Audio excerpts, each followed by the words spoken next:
Welcome everybody to Straight Shoot, a wrestling podcast. We are doing a very quick and to the point WrestleMania Night 1 review. Steve, how you doing? Oh, dude, we started slow, we got hot, and then we got hotter, and then we fucking marked out. I am losing my mind. Kevin Owens, Stone Cold, all I want to talk about, but let's get through the rest of the card. Yeah. I mean, I think you kind of hit it on the head in terms of like the vibe of this WrestleMania. Yeah.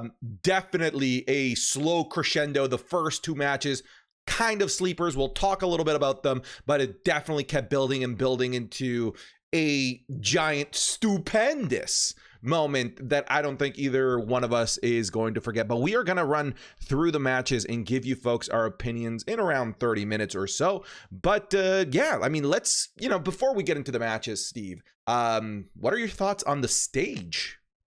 The stage was phenomenal. I expected a long ramp. It's very Dallas. It's very Texas. Everything's bigger in Texas.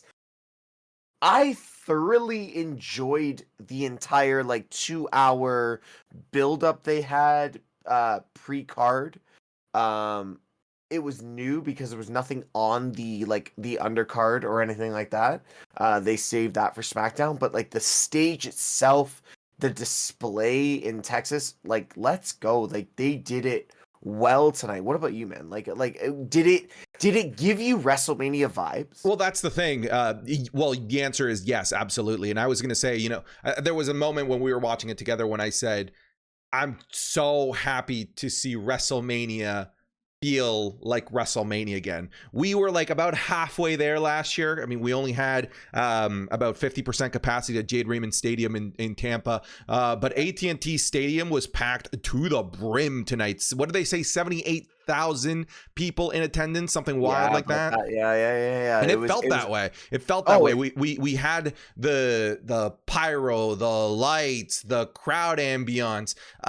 It's nice to have WrestleMania feeling like a truly genuine, stupendous event. I'm so happy. I'm so happy as a wrestling fan. And we just say welcome back, wrestling fans. Seriously. And I'm not talking WWE. I'm not talking AEW. I'm not talking Ring of Honor.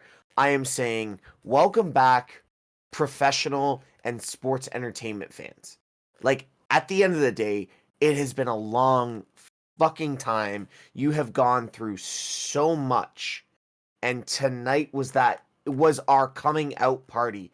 And oh my god, no pun intended, but did we come out? And we marked out.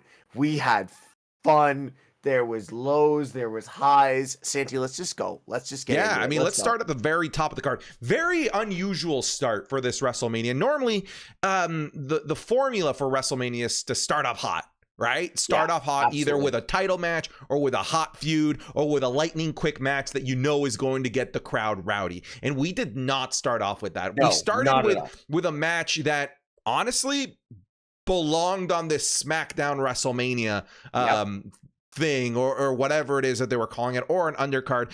I really genuinely do not think that a match like this should have opened the show, but we had the Usos versus Shinsuke Nakamura and Rick Boogs. The winners of the match being the Usos via pinfall. I think there's a greater dialogue that happened that's going to lead to ramifications after the match. But the match itself, Steve, I mean, I'll start it off for us. It was pretty meh. It wasn't a match that I would start off WrestleMania with. Here's the thing. You're looking at the Usos. That's all you're looking at in this match. They're the ones. They're part of the bloodline. They need to show dominance. They're kicking off Mania, and Roman Reigns is ending Mania. So the bloodline will be dominant in essence throughout. Okay, that's I think what they were going for. Unfortunately, from everything that we've heard and what we've read, actually forget the injury. It doesn't even matter at this point. It was a lackluster match. The Usos were half of themselves, if you put it out there. Nakamura is, I don't even understand this tag team. If I was gonna rate this match, I'd give it a 3.5 out of 10. It's a match you find on SmackDown. That's like it's something like I would have preferred Ricochet versus Los Lotharios. Los Lotharios on the opening. If they're really gonna do that, do the Andre the Giant Battle Royal. Yeah. Do something for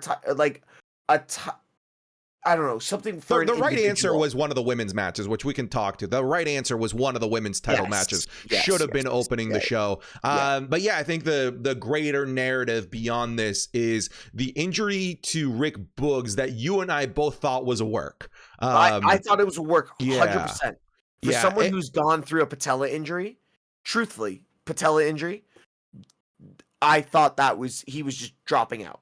Yeah. And coming through and hearing that it's actually a true injury, you look back at it and you're like, oh. Yeah. So obviously, like we usually when there is a major injury that is a work, like for example, if we see somebody do a concerto, right, in real life, that's going to give you a grade 4 concussion and you're out for your career. In wrestling, they say, a strained neck and a broken eardrum, right? Yeah. They'll never say a genuine super serious injury, right? Yeah, torn quad off patella. Yeah, they don't say that. They don't say that. That's why I know that this is real, right? They could have said a sprained knee, but no, they went with like you said, like a torn patella, quad, whatever it was.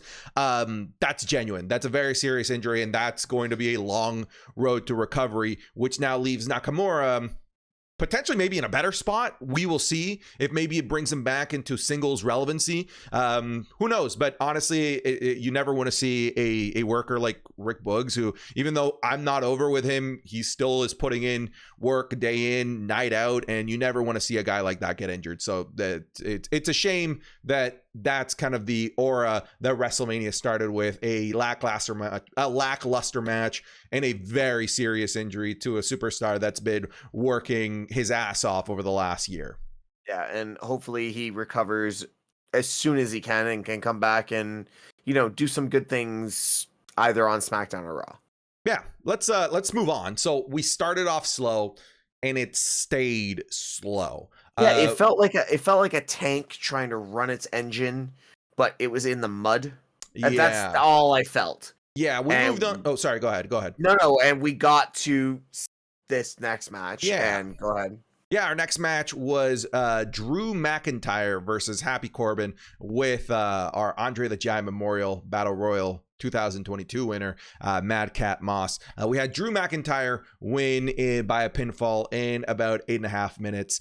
There were a couple things about this match that I liked. There was a real beautiful end of days on from Baron Corbin to Drew McIntyre. It was honestly immaculate. But aside from that, even some of Drew's moves weren't really hidden for me. It seemed like I will say this. I felt like Corbin was more into this match and trying to make it something bigger than Drew McIntyre. And I'm going to hit back at this, and I'm going to say they were both trying to be the match of the night because they knew nobody cared. And they were both slipping at important spots. You said to me while you're sitting next to me watching it, you said, oh, it looks like Drew missed the slap on the thigh leg. Slap, yeah. Yeah, and I was thinking that the whole match, and I'm like, they are almost trying to overperform instead of focusing on what they need to do. The cleanest thing was that end of days. Yeah. The rest of it, it was like half a step too early, half a step too late. Even like I was watching the referee with the 3 counts, and the ref was pulling way before that 2 count needed to be pulled. And I just felt that there was too much oversell in this match, and I feel that punished them, because as much as I didn't care about this match, these two performers could have put on a fantastic match that could have been a 4.5 star match with no pressure on themselves. But I feel that Drew coming out of the pandemic, being the champion, this really being his first true Mania, and Corbin being, well, Corbin, like, nobody expects really that much except for heel work. I really think they put too much pressure on themselves. So they tried to over deliver, but for that they under delivered. So yeah, that's for me, that's what I saw. Yeah. Do you agree, disagree? Like, let me know. Yeah, I think I do agree. And I think you kind of hit it on the head with, perhaps that they were both overperforming. I felt that Drew was missing more beats than Baron Corbin. The Claymore is a beautiful move, but you have to do that thigh slap. If you don't do that thigh slap, it just looks like a silly drop kick, right? Yeah, the thigh slap is what makes that move really have that like thud and that oomph, making you believe that that guy almost got decapitated by Drew McIntyre's boot. He missed his thigh slap, and that Claymore suffered significantly from it, right? And that was the Claymore that won the match, right? Yeah. So yeah, just some beats that were missed, performers that I don't know. I don't know if they're the Baron Corbin does have a history of working pretty good with guys like Drew McIntyre, but I haven't seen the other way around. I feel like Drew actually works better with like the types of like Rollins or Ziggler's of the world. He works up. Yeah. Either way, it's not a match that I would rewatch. I'm happy that these two guys got their WrestleMania moment in front of nearly 80,000 people. But again, the first 20 minutes of WrestleMania, you and I were looking at each other and we're like, ugh, like, this is this? This is rough. This is rough. Yeah. Then, I'm not even going to say the next match is what started to kick things off. I think it was the little sequence at the very end with Drew McIntyre and Madcap Moss where, okay, so I jokingly said during our TikTok live, can we just let Drew McIntyre use this sword for once? Right? Yes. I said that, and everybody implied that I was saying that Drew McIntyre should commit murder. Not what I was implying, but we finally got to see the sword in action by Drew McIntyre, again, attempting murder to destroy and obliterate and murder Madcap Moss. He missed and cut the ropes, which tore down the ropes across all four sides. Which I thought was great. I thought it was cool. And I think it maybe set the pace for the rest of WrestleMania, which is honestly, from here on out, a fantastic show. And this is the match that really was the catalyst for it. We had one of my favorite matches of the night, The Miz and Logan Paul defeating Rey Mysterio and Dominic via pinfall in a tag team match that was about 12 minutes long. And I thought that this match hit every beat that it needed to hit. I'm going to let you go on this because you were so over on it, and I don't want to disrespect the match because of my personal agenda on it, but like, you were so over on this, I'm gonna let you take this match for sure. Sure. So a couple of things that I want to point out. Rey Mysterio, Dominic look great. I love their ring attire, the Mexican flag and the American flag for Dominic. And the entrance of Logan Paul and The Miz was awesome. No pun intended. It was awesome. I love their outfits. I love Logan Paul coming out with that drip, that $1 million first edition PSA 10 Pikachu around his neck. They both just look like the biggest douchebags on the planet, and I was all about it. Now, the match itself, very, very interesting because the general play, Steve, is to hot tag the celebrity. Yeah. But the heels don't ever hot tag. No. And the celebrity's a heel. So it changed the dynamic of what we know to be the typical tag team celebrity match, to the point where we had Logan Paul. He was a performer. He was there for the majority of the match. They did not try to hide any flaws. They didn't try to rest him. Logan Paul was, out of all of them, probably in the best shape. And I was very impressed with his with his ability to land wrestling moves and make them look like they were being performed by a trained professional. There were some beautiful suplexes in there. We saw the frog splash, and we're going to talk about like the diss homage to Eddie Guerrero, which I know you weren't a fan of. I loved. I will say, there were a couple of cues that Logan missed. Yes. Right? There was a weird moment where Logan was in the wrong corner. These are things that are second nature to somebody that does it 365 days a year, but to somebody like Logan Paul, it's foreign to them, right? But let's talk about Logan Paul for a bit, because I mean, the match itself was fun. It was a fun tag team match, but what to me made this match WrestleMania worthy was Logan Paul's brilliant and disgusting heel work. You want to punch this guy. I know you're a giant Eddie Guerrero fan. I love Eddie Guerrero myself. The mocking of Eddie Guerrero specifically to Dominic, because they were kind of playing up the angle, the Eddie Guerrero stuff, and Dominic, I thought it was brilliant. The three amigos that Logan hit were clean. They were beautiful.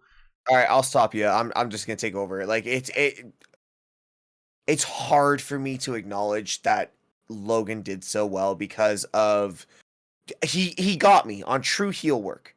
I'll admit, he got me on true heel work. I hate Logan Paul in general as just an overall YouTuber or whatever, and you know what, with the way we're growing, hey, you never know, we might bump into each other someday down the road. But he got genuine heat from me tonight.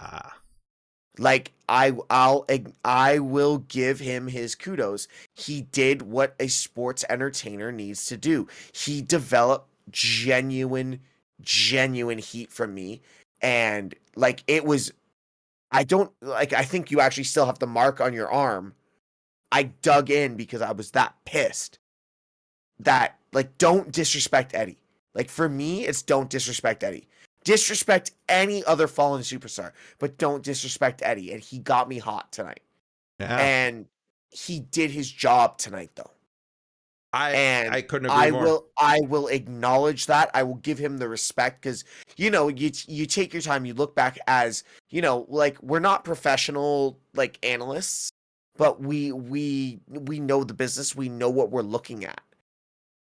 He did his job. He did what he was hired to do tonight, and he did it extremely well. So, Logan Paul, I will say this right now, I acknowledge you for what you did tonight. Well done. Bravo. And I look forward to seeing that heel character in the future. Like, that was heel work, 10 out of 10.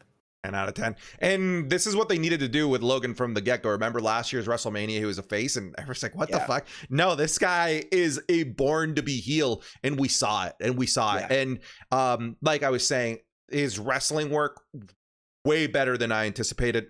Not as good as the guys that are already in there, but they're professionals. But for the amount of time that he had to train, I thought he was stellar. And the heel work, I loved. I thought it was brilliant. I was marking out for it. I was absolutely marking out for it. There was a moment where I stood up and I was like, give me the shoulder shake, Logan. Give me the shoulder shake. And what did he do? Goes to the top rope, gives us the shoulder shake, and lands a clean frog splash, to the point where we were talking about creating Viva La Logan Paul shirts. We're not talking about it. We're going to do this. We're definitely getting some Viva La Logan shirts, because Viva La Logan is going to live on. I want to see more of Logan Paul. I'm still very confused at the ending of this match, because we had The Miz turn on Logan Paul, and I turned to Steve and I said, I'm confused. Is this The Miz turning face, or is this Logan being turned face because his heel teammate turned on him? I don't know. So I'm going to give you a preamble to this. I don't know if you watched the Hall of Fame last night, but there was a segment between Miz and Maurice and Shane and his wife. I did. I saw that. So that was almost a preamble to Miz being a face and Shane being that sought after heel. So I think this was a genuine Miz face turn. It's a face turn because then he started hyping up with a guy fans, right? From no, he jumped in apparently with a guy from the real world or something like that. Our chat was throwing that out left, right, and center. And shout out to our chat, 1.4 million likes by the end of our live on TikTok. God damn, guys, y'all crazy. And just much respect to you guys. So much love. Thank you. But like it was I'm gonna say this was a genuine Miz face turn. I don't think we need a Miz face turn. I think he's one of the best heels in WWE. He could end his career as a heel in 10 years and still, be I hate to say it, first ballot Hall of Famer. All right. You know what? I'm gonna leave it on that note because I love that. We're moving on. We're leaving, and I'm gonna keep that quote that Miz is a first ballot Hall of Famer from Steve. But yeah, that was, I felt, the match that really started the upswing of WrestleMania, because from here on out we had very solid matches. The next one being what I feel should have opened the show. Bianca Belair defeating Becky Lynch for the Raw Women's Championship in about 20 minutes. Steve, you want to kick us off with this? Hurt. I called it. I'm hurt. It was everything a technical, spectacular wrestling match needed to be on the grandest stage of them all. That's what this match was. I don't really think I called maybe one botch this whole match. These girls came out and came to work. They deserve all the credit they should get. That was one hell of a fucking match. Hell yeah. Becky came out with this Cyndi Lauper awesome swag, and then Bianca, as much as I cannot stand her, she came out and performed. And that is what the one thing I will say about Bianca. She comes out and performs. She's an athlete.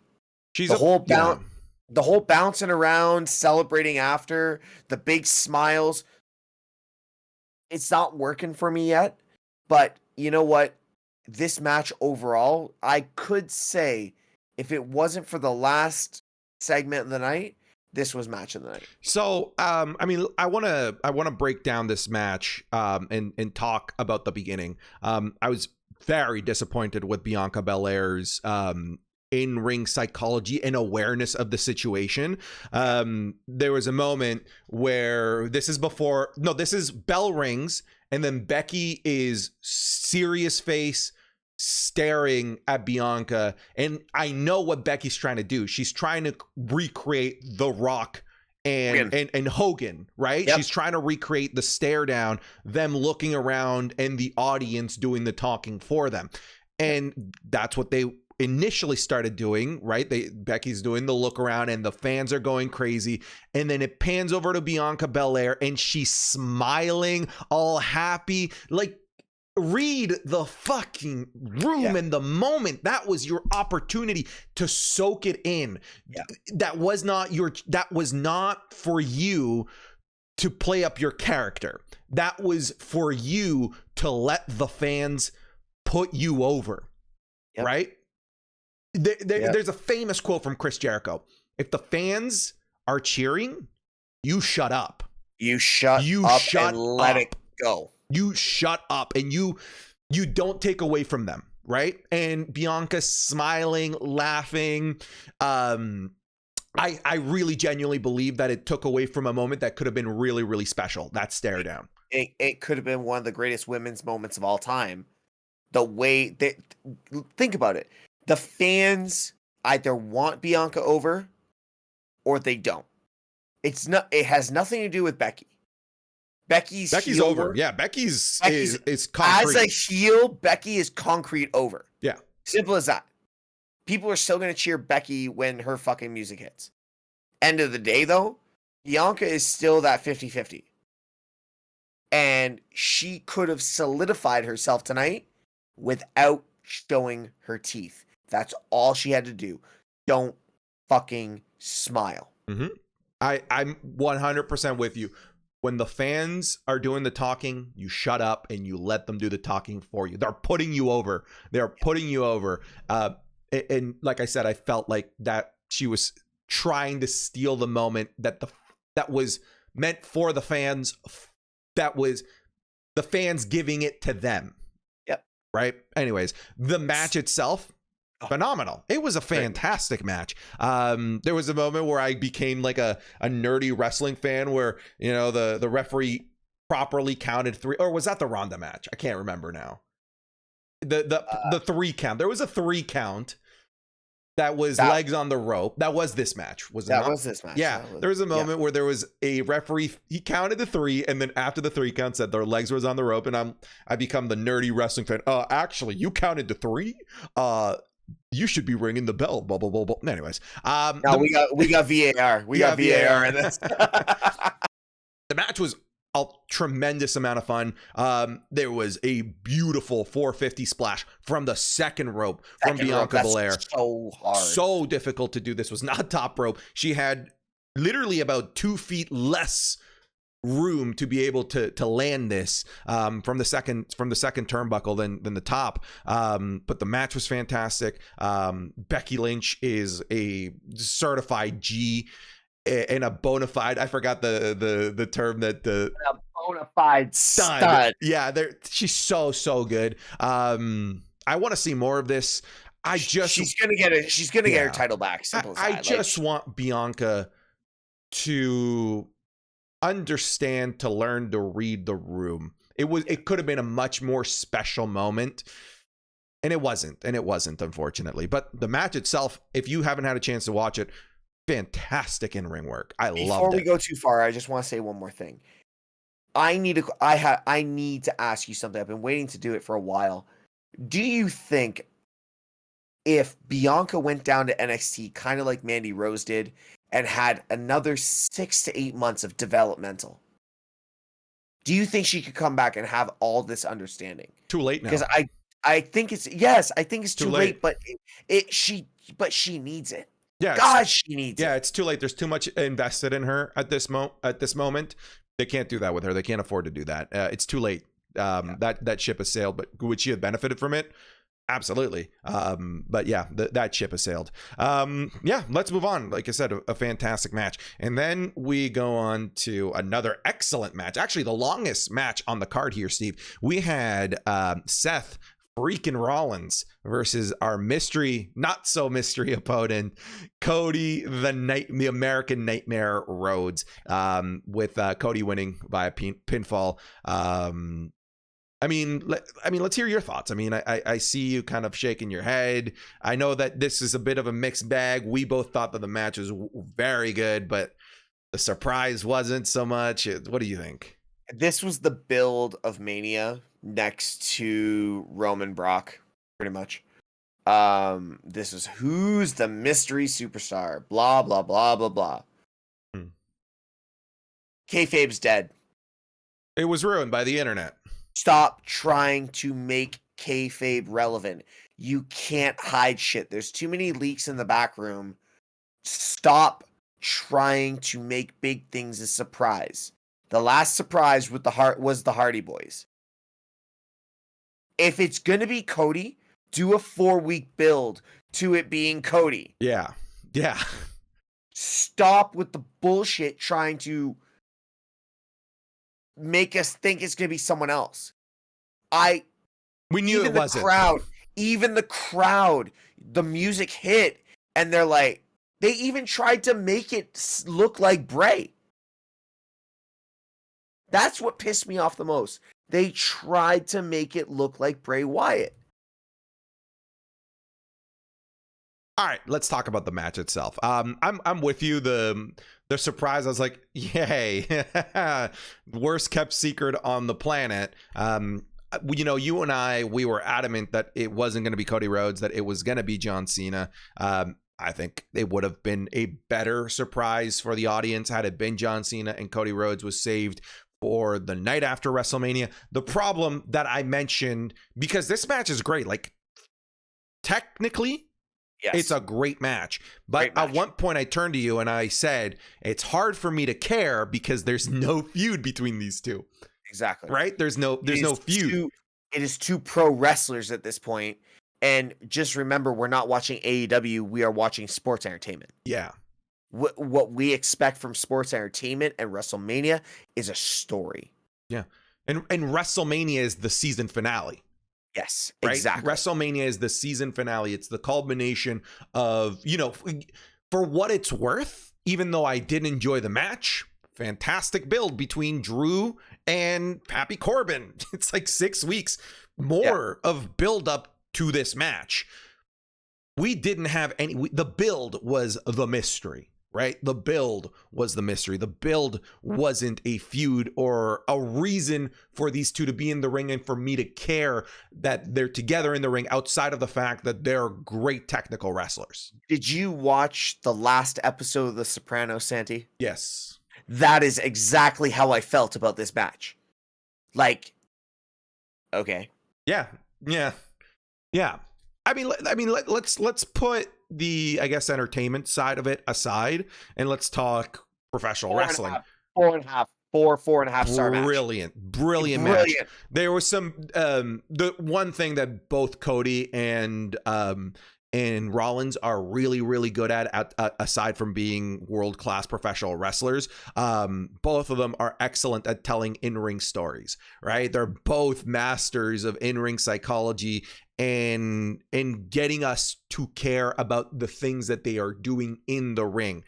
I loved the nod to Stardust, the cartwheel and it was so good. Yeah. It was brilliant. And the attempted pedigree. Yeah. Oh my God. Because of the whole Triple H thing, AEW, when he went for the pedigree, I marked out. Like, honestly, I was like, no. Yeah. And I'm like, God damn. Wow. There were some crazy moments in this match. Cody hit a springboard backwards cutter, kind of like the Sammy Guevara one that got hit on Cody off the ladder. Very similar, actually. There was, of course, the Rollins doing the corkscrew. Rollins getting tripled. What is that move called again? And Cody Rhodes' finisher. I can't remember now. Oh, triple crossroads. Crossroads, yeah, the triple crossroads. But just before it, he brings out the good old son of a plumber, Dusty Rhodes, with the boxing punches and the bionic elbow. You could tell. You pointed it out during the live. You could tell that Cody was near tears in that like 10-20 second segment. I love that. I think what made the most of that was Seth selling. Seth sold that segment. That last 20 to 30 seconds, it looked like he was just a floating almost feather for me. Like he was, even though his legs were still standing, he was just floating himself into the correct position, eye contact with Cody where he was in the ring. It was beautiful. Like, if you want to look at professional wrestling as a dance or some sort of waltz, that is exactly what you want to see. Someone who's going to work with you to put you over and make you look fantastic. And that is what Seth did for Cody in that final 30 to 45 seconds. So brilliant. I'm going to give it a 4 out of 5 for that match. Just because of the inability to hide kayfabe, and that has nothing to do with the wrestlers. That's just creative. So, for sure. Welcome to WWE, Cody Rhodes. Well, hopefully you don't end up in. See you in the U.S. title run. Yeah, see you in the mid card. And then let's move on here to what was on paper the last match of the night: Charlotte Flair versus Ronda Rousey for the WWE SmackDown Women's Championship, with Charlotte Flair winning.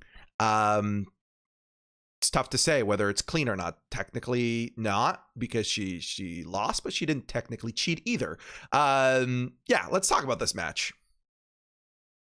Can we talk about the moments leading up to the match though, quickly? Sure, go ahead. The internet blowing up. Yeah. Ronda Rousey has walked out of WrestleMania. Listen, guys, there are 3 people that you need to make sure before you start spitting out facts. Sean Ross, Meltzer. I won't acknowledge him, but yes, and WWE. That's it. Those are the people, and wrestling Observer. Sorry, Wrestling Observer. If you guys are gonna throw out comments about this has happened, and maybe you're just trying to troll us on the live, but there was an excessive amount. Yeah, it was all over Twitter, Steve. It wasn't just our live. It was Yeah. all over Twitter. It was trending on Twitter that Ronda Rousey had walked out of WrestleMania because she was no longer the quote unquote main event. Yeah, I mean, of course, this is why you need to follow trusted sources and not take wrestling rumors to heart, because this ended up being a tremendous amount of bullshit. And I'm glad that it ended up being a tremendous amount of bullshit, because this was a fun match. Great match. Yeah. I really enjoyed this match. Ronda has gotten significantly better from a couple of years ago before her child. She's gotten significantly better. But at the end of the day, I am happy with the result. I don't. So my thing is, I'm not a Charlotte fan, but Charlotte, I feel genuinely, if you were to say this was not sports entertainment, Charlotte actually outperformed Ronda in this match. For my personal opinion. She was cleaner. She got the right angles. Everything looked effortless for Charlotte. And Ronda, the entire time for me, looked like she was in a chase. And I'm okay with that. I'm okay with that. You're supposed to chase the champion. And I think that's what's going to build to a really good feud. But I'm great with this outcome. I need to hear you on this one, because this one I was so over. I was so over with the result and how everything went. It just felt right. So Yeah. In our predictions, I called Charlotte Flair retaining here. I mean, the match itself, I thought, was fantastic. These two worked really well together. They always have, right back to that triple threat match at Mania 35, to the work that they've been doing leading up to this match, and of course the match itself. I love these two working together. I still think this is the wrong match. I think the right match was Ronda Rousey and Becky Lynch. Regardless, I digress. It's not what we got. We got this, but I'm still happy about it because I enjoyed the result. I enjoyed the match. I don't know where this puts Ronda Rousey. Where does she chase? What does she do? Does this take her out of the title picture? Ronda Rousey outside of the title picture doesn't make sense. The only time that Ronda Rousey outside of the title picture makes sense is when it's a freak show type of match where it's mixed tag team and you have her going up against men, and I'm using the word freak show loosely. I'm not saying people are freaks. I mean that's not your traditional type of match, right? That's what her beating the ever living piss out of Stephanie McMahon. That's a freak show, right? That is a very, very different athletes being put together in the ring. That's what I mean by that. So I don't know where this puts Ronda Rousey. Do we put her back in the title picture for a little while chasing Charlotte Flair, or do we put her in more high profile feuds? Who knows? Maybe she feuds with Shane McMahon. Who knows? Do we have a contract timeline? I have no idea. That's the thing. I have no idea. All right, let me not take away too much from the match by going to what ifs and whatnot. The match itself was great. Highly recommend that you watch it. The ending was awesome. I loved Charlotte going for a spear, missing Ronda, hitting referee Charles Robinson. Charles Robinson. Ronda doing a luchador, kind of twirling Hurricanrana-ish into her armbar. Charlotte tapping instantly putting over the move. That was insane. I'm not used to Charlotte selling that fast. Yeah. And she sold that instant tap. the second the back hit. Yeah. Instant tap, which puts Ronda and the move over. And then Ronda goes to grab the referee. Referee gets up. Charlotte hits Ronda with a big boot. 1, 2, 3. When this is what I was saying, where I wasn't too sure whether or not this was a clean win or not, because Charlotte didn't cheat, but it's what we got. Yeah, I mean, overall, I thoroughly enjoyed the match. Thoroughly. Let's move on here. So we've got. Okay, hold on. Before we get there, I've not read it yet. So can you read it to me? Do you have it up? Yeah. So, I mean, paint the picture for us, Steve, while I pull it up. So, we were supposed to have I believe a triple threat. No, it was just New Day. Sorry, tag team match. New Day versus Alpha Academy. No. It's New Day versus Sheamus and Ridge Holland. Oh, okay. The New Day versus Peaky Blinders. That's what we're calling them. This was going to be painted out as a great match. We've got 2 ex-world champions. The New Day, who are first ballot Hall of Famers. Sheamus. We've got Butch in the corner of the Peaky Blinders, which is Pete Dunne. And then we got Ridge Holland. A great match on paper. Great athletes on paper. And we go into a 7-minute segment of commercials. And Twitter blows up with almost Kofi Kingston leading the way. With this what the fuck moment. Yeah, and so Santi, if you want to jump on that now. Yeah, so Kofi tweeted out, it's not really angry. I think you can tell there's heart in the tweet. He says, to be in the business for an extended duration of time is to experience the highest of highs and the lowest of lows. Yes, it hurts, but we take it and we use it to propel us forward. Pretty clear he's calling this one of his lowest of lows in his very, very long, illustrious career. They could have had a solid 5 minutes and it would have been fun. I don't think that there's a reason for us to have cut this match because there were a shit ton of commercials in this. A ridiculous amount of commercials. Also, if you knew that you could potentially be strained for time, why are you starting at 8? Yeah. Start earlier. You had a 2-hour pre-show. With no matches on it. So I feel for Kofi and I feel for every performer in there, especially I don't know if you saw it, Steve. I was watching the pre-show. There was a really fun backstage interview with the New Day where there was even a moment where Xavier Woods makes a reference to Pete Dunne.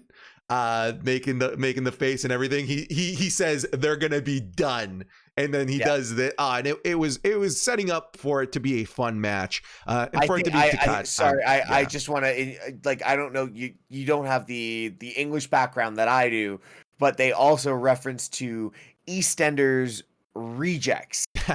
Yeah. And if y'all come from the UK, you know exactly what that means. So I absolutely love that segment, and I am so disappointed for everyone involved.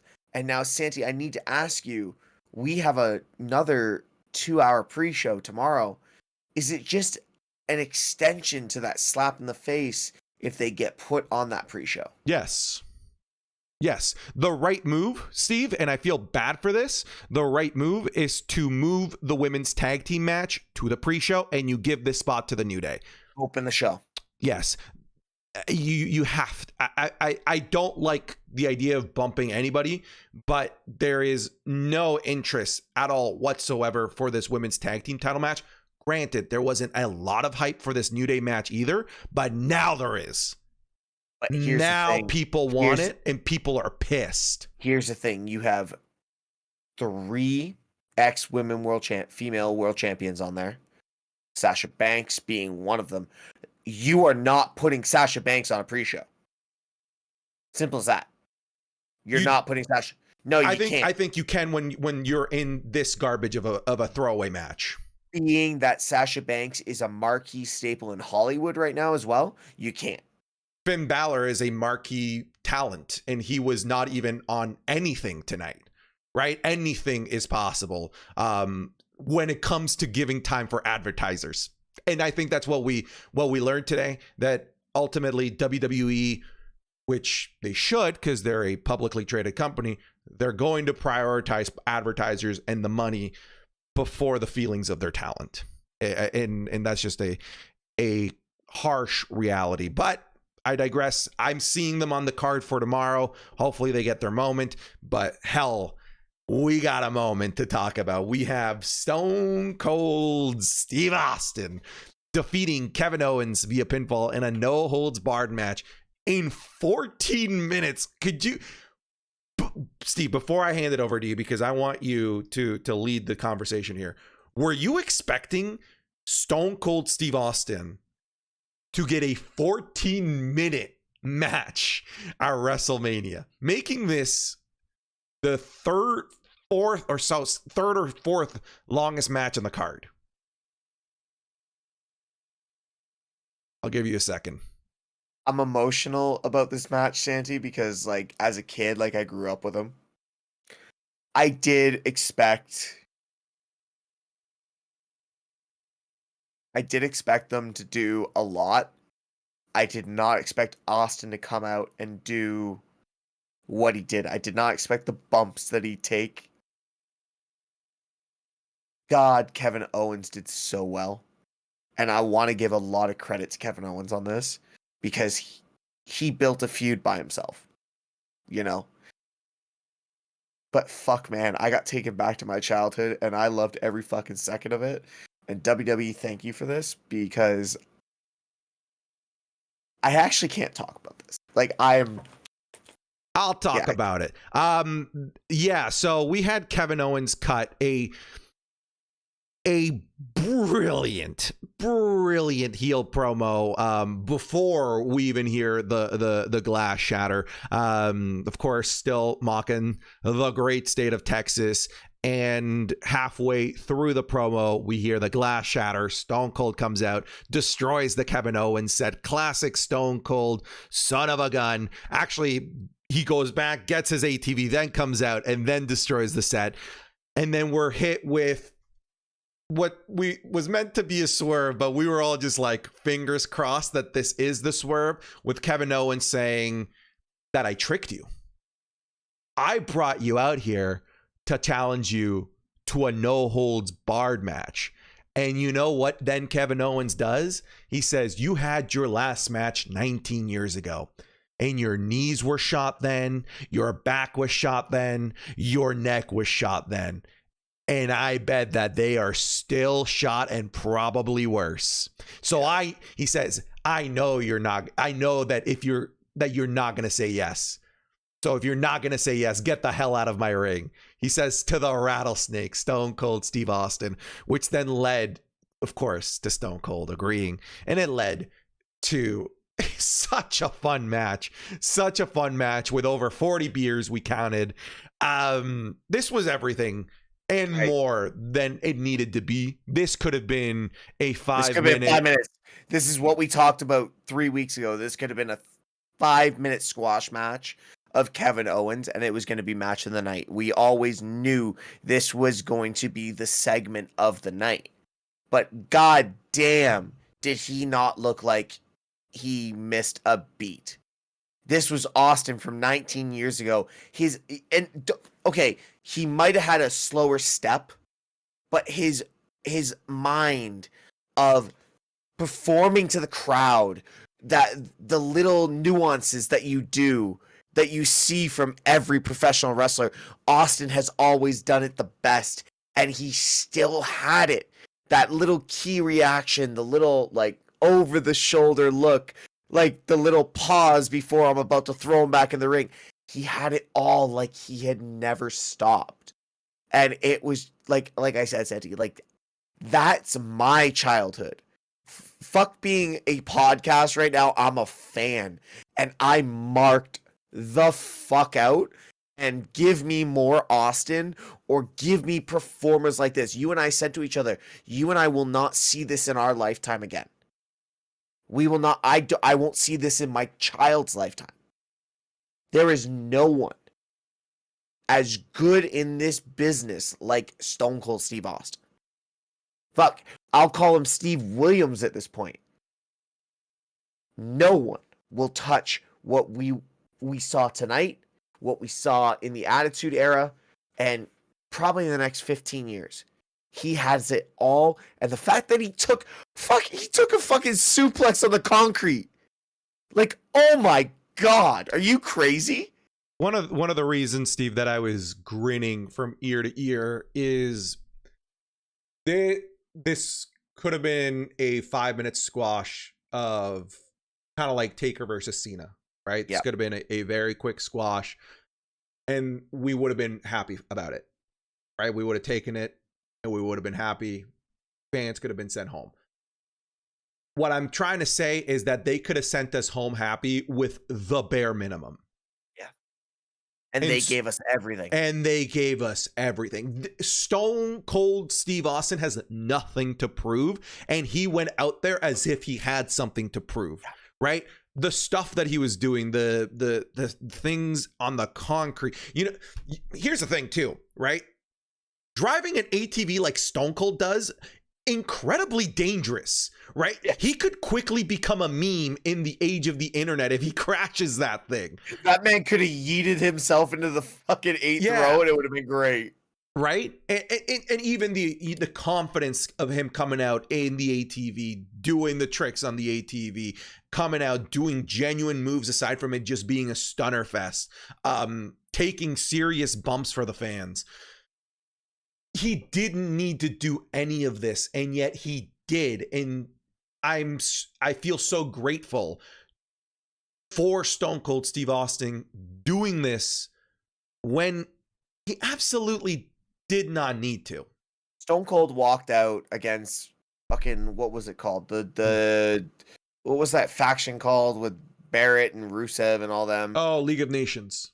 He walked out against the League of Nations, and he walked out against the New Day a couple of years ago, and he just walked out, said nothing. Stunned Xavier, beat the shit out of the League of Nations, walked home, got his paycheck. Stone Cold came out tonight like he was a rookie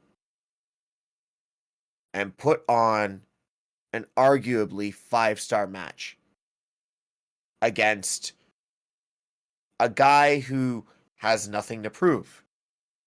Kevin Owens has nothing to prove. Kevin Owens is one of those guys that could stay in the business for another 10 years, never hold a title, and you're still going to remember the name Kevin Owens. These two have nothing to prove and stole the show tonight. And if you do not put respect on their names, you are not true wrestling fans at this point. I'm sorry. I like I said to you at the start of this conversation with just this match, I'm emotional about this match because it didn't need to happen, and it happened in the most beautiful way possible. It's the only way I can describe it. Violence and beautiful, just professional wrestling. Yeah, it was a beautiful symphony of chaos. Is what I'll put it. Thank you. It's a beautiful symphony of chaos where the things that they were doing were so destructive and ridiculous, like Stone Cold kidnapping Kevin Owens on his ATV and driving him up the ramp. It was just chaos put on our screens, and it was beautiful. And it was just absolutely beautiful.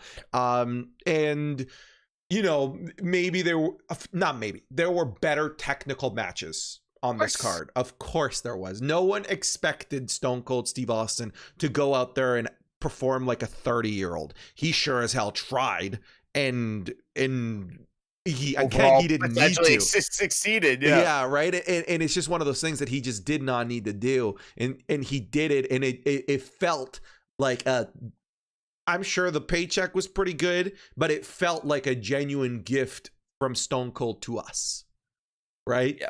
He went out on his back like a real veteran of the business by putting over The Rock, who was a very hot commodity in 2003. And clearly he was at peace with that because he didn't tarnish or no, I don't want to say tarnish. He didn't try to change that narrative in the 19 years. Yeah. But 80,000 people in Texas, I think it was a perfect storm, right? Stone Cold probably feeling good physically at this point, right? He saw a guy in Kevin Owens that maybe he sees a little of himself in. WrestleMania in Dallas, Texas. It's just all these things. Stars aligned. The stars aligned. You know, at one point I said, this year's Texas Mania is Stone Cold, and next year's LA Mania is for The Rock. Yeah, we're gonna see that, and I'm confident we're gonna see that.